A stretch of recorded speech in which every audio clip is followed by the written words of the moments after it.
10औं ठेउ यीशुका वस्त्रहरू फुकालिन्छन्।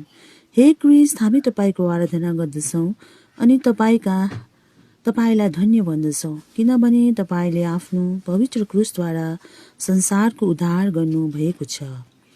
बाटोको हिँडाइ अब अन्त भयो, क्रुस पनि तयार छ। निर्दयी सिपाहीहरूले आदर बिना, दया बिना निर्दोष यीशुको शरीरबाट रक्तमय वस्त्र तान्दछन् अनि चोटले भरिएको उहाँको पवित्र शरीर दुष्टहरूको नजरमा बेइज्जत पार्दछन्।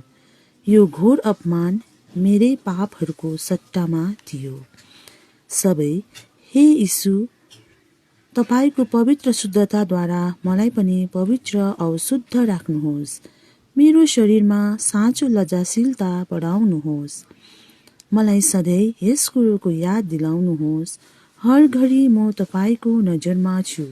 मेरा आँखा, कान, मुख, हात खुट्टा, शरीर अशुद्धता र पापको लागि होइन, तर तपाईको सेवा गर्नु भनी मैले पाएको छु। हे हाम्रा पिता जो स्वर्गमा हुनुहुन्छ, तपाईको नाम पवित्र मानियोस्, तपाईको राज्य होस्, तपाईको इच्छा स्वर्गमा भए झै यस पृथ्वीमा पनि पुरा होस्।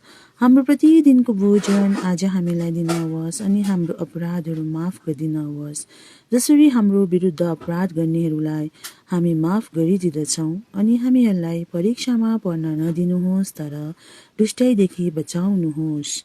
आमेन। प्रणाम मरिया, कृपापूर्ण प्रभु तपाईसँग हुनुहुन्छ।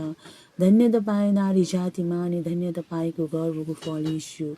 हे सन्त मरिया, परमेश्वरकी माता, बिन्ती गर्नुहोस् हामी पापीहरूको लागि, अहिले अनि हाम्रो मरणको बेलामा। महिमाको प्रार्थना। पिता अनि पुत्र अनि पवित्र आत्मालाई महिमा होस्, जसरी थानीमा थियो, अहिले छ नि सदैव हुनेछ, युगानुयुगसम्म। आमेन। हे प्रभु, हामीलाई दया गर्नुहोस्। हे क्रिस्ट, हामीलाई दया गर्नुहोस्। परलोक भएका विश्वासीहरूका आत्माहरू परमेश्वरको दयाले शान्तिमा विश्राम गरून्। आमेन।